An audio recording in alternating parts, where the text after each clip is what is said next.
Hello friends. तो जैसे कि हमने डिस्कस किया था कि एनएमडीसी में जो रिसेंटली मैंने गेन बुक किया था तो उसके पीछे कौन सी स्ट्रेटजी अप्लाई की थी, तो उसके बारे में हम आज डिस्कस करेंगे। ये मेरी one of the very secret strategy है जिसको मैं आज रिवील कर रहा हूँ, और ये स्ट्रेटजी मुझे काफ़ी अच्छे गेन्स प्रोवाइड करती है और इसे मैं इन एंड आउट यूज़ भी करता हूँ। बट इसे मैं सिर्फ और सिर्फ इक्विटी में यूज़ करता हूँ और डेली टाइम फ्रेम के चार्ट पे ही यूज़ करता हूँ, क्योंकि मैं पोजीशन को कैरी फॉरवर्ड करता हूँ तो उसके बेसिस पे मैं यहाँ पे ट्रेड लेता हूँ इस स्ट्रेटजी पे। आप इस स्ट्रेटजी को अप्लाई कर सकते हैं। इक्विटी में अप्लाई करेंगे तो well and good. Future and option में अभी अप्लाई मत करें, क्योंकि फ्यूचर ऑप्शंस में अलग माइंडसेट चाहिए होता है और साइकोलॉजिकल लेवल आपका बहुत हिट होगा। जो न्यू ट्रेडर्स यही गलती करते हैं कि सीधा एफएनओ में चले जाते हैं कि ताकि जल्दी जल्दी प्रॉफिट बने, बट वहाँ पे साइकोलॉजिकल लेवल अलग ही होता है। तो आपको पहले इक्विटी से ही स्टार्ट करें और इसको समझें कैसे साइकोलॉजिकल वर्क होता है। तो ये जो है एक बहुत ही वेरी वेल नोन पैटर्न के बेसिस पे मैं करता हूँ, लेकिन कोई भी आपको ये नहीं बताएगा कि कहाँ पे एंट्री एग्जिट, कौन से साइकोलॉजिकल लेवल के बेसिस पे अपना टारगेट कैसे सेट करें।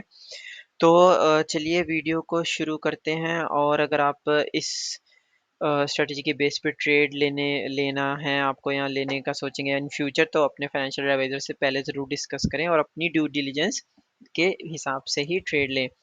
तो चलिए गाइज़, यहाँ पे अभी जो मैंने है वो डेली टाइम फ्रेम का चार्ट ओपन किया हुआ है और जो कैंडल्स आपको दिख रही हैं वो 13th जून तक की दिख रही हैं। तो चलिए आगे देखते हैं ये पैटर्न कैसे बनता है। यहाँ पे ये जो पैटर्न बना है, यहाँ पे मैंने एक लाइन ड्रॉ की हुई है जो कि रेजिस्टेंस है और मेरा इसके ऊपर एंट्री होने वाला है।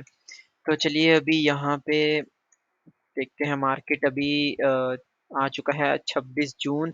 तो 26 जून हो चुका है, अभी मार्केट ऊपर आ रहा है धीरे-धीरे। और यहाँ पे देखें अभी मार्केट यहाँ पे आता है एक बड़ा-सा ब्रेकआउट। तो 12 जुलाई को एक ब्रेकआउट आता है इस एनएमडीसी के चार्ट में डेली टाइम फ्रेम पे। और यहाँ पे आप देखें तो एक आपको एक डब्ल्यू जैसा पैटर्न भी देखने को मिलेगा, और यहाँ पे इसको वो डब्ल्यू पैटर्न बोलते हैं या फिर डबल बॉटम भी बोलते हैं। तो यही पैटर्न है, लेकिन इसको अप्लाई कब करना है, मैं इसे सिर्फ़ और सिर्फ़ जब डाउन ट्रेंड होता है तभी अप्लाई करता हूँ। अप ट्रेंड में भी अप्लाई होता है, बट अप ट्रेंड में इसके सक्सेस रेशियो इतना अच्छा नहीं है जितना डाउन ट्रेंड में है। तो ये होगी आपकी एक फर्स्ट कंडीशन। तो यहाँ पे कंडीशन चेक करने के लिए भी आप बैक जाके देख सकते हैं। तो यहाँ पे देखें किस तरीके से यहाँ पे डाउन ट्रेंड ही चल रहा है और उसके बाद इसमें एक डब्ल्यू पैटर्न हमें देखने को मिलता है। तो अभी जब यहाँ से ब्रेकआउट आया था ये 12 जुलाई को, तो उस टाइम पे मैं इस स्टॉक को वॉच लिस्ट में नहीं था। तो मेरी जो एंट्री हुई थी वो मैं आपको बताता हूँ। तो मेरी जो एक्चुअल एंट्री हुई थी वो आई थिंक हाँ, 14 जुलाई को हुई थी और इस लेवल पे हुई थी जब मैंने यहाँ पे ये मार्क करना भी शुरू कर दिया था।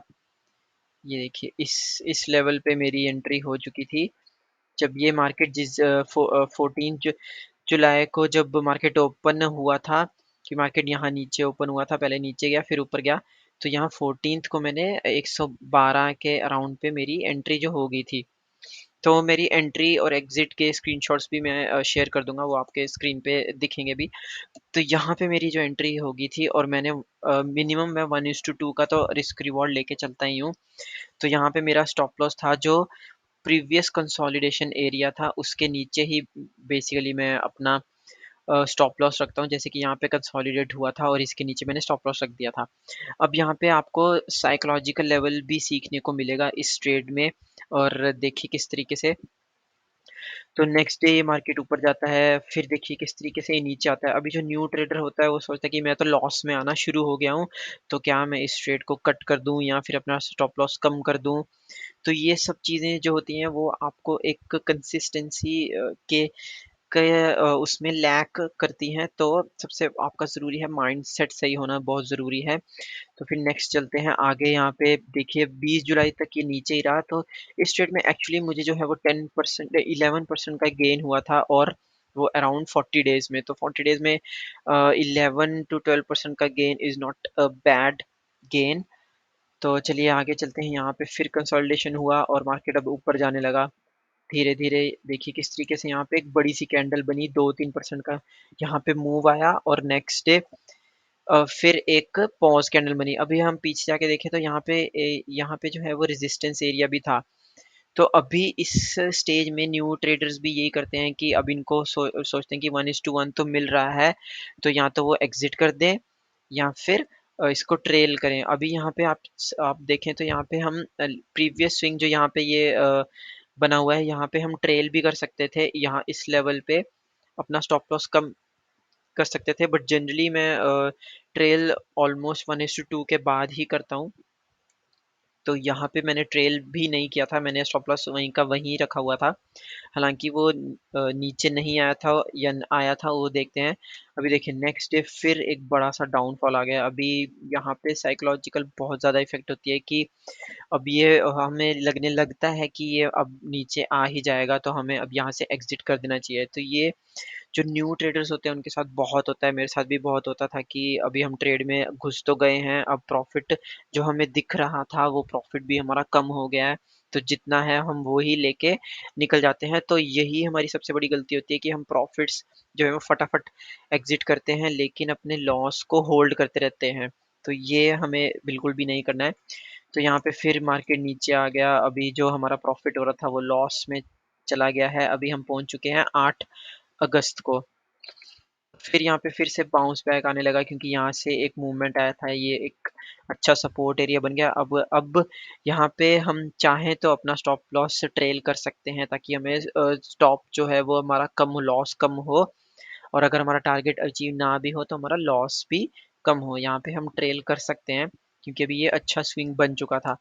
तो फिर यहाँ से एक दिन बहुत अच्छा मूव आया, 14 अगस्त को काफ़ी बड़ा मूव हमें देखने को मिला और यहाँ पे फिर मैंने इसको होल्ड रखा। यहाँ पे न्यू ट्रेडर्स भी यहाँ पे एग्ज़िट कर देते क्योंकि उनका साइकोलॉजिकल इतना डेवलप अभी नहीं हुआ था अपने माइंड को, क्योंकि हमें बचपन से सिखाया गया है कि लॉस नहीं करने हैं। तो लेकिन ट्रेडिंग में ऐसा नहीं चलता है, ट्रेडिंग में आपके लॉसेस 100% होंगे, लेकिन वो डिपेंड करता है कि आपका लॉस कितना बड़ा है। लॉस लेना एक बुरी बात नहीं है, लॉस कितना बड़ा ले रहे हो या कितना छोटा ले रहे हो वो डिपेंड करता है। तो चलिए फिर देखते हैं नेक्स्ट डे फिर मार्केट ने पॉज़ लिया और फिर डाउन आ गया रिट्रेसमेंट के लिए, फिर से डाउन आ गया। तो इस तरीके से कि देखें आप किस तरीके से ये ज़िगज़ैग मूवमेंट बना रहा और हम ट्रेड में जब तक बने रहते हैं तब तक हमें बना ही रहना है जब तक हमारा स्टॉप लॉस हिट ना हो। ये बहुत ही इम्पोर्टेंट पॉइंट है।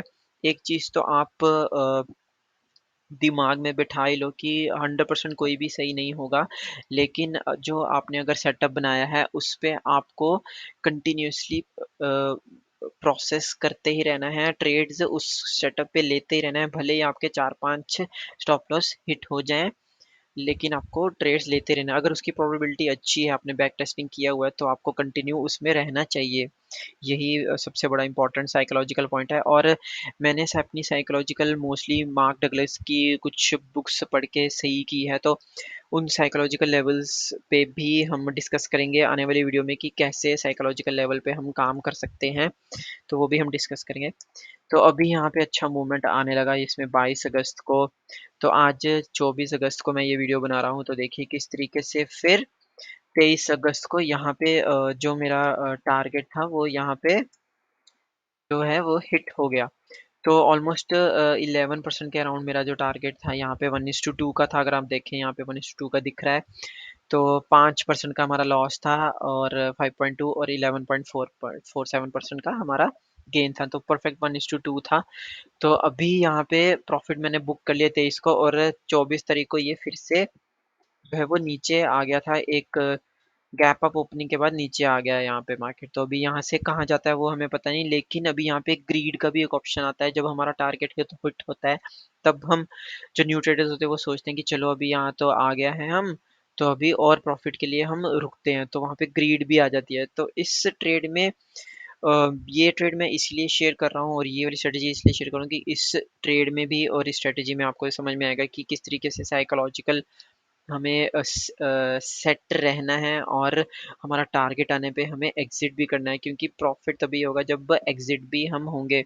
तो ग्रीड के साथ और फ़ियर के साथ बिल्कुल भी काम नहीं करना है, जो आपका सेटअप है उसके बेसिस पे ही काम करना है। अदरवाइज़ सक्सेस नहीं आएगा, वो टेम्परेरी बेसिस पे प्रॉफ़िट आएँगे लेकिन वो कंसिस्टेंट नहीं होंगे।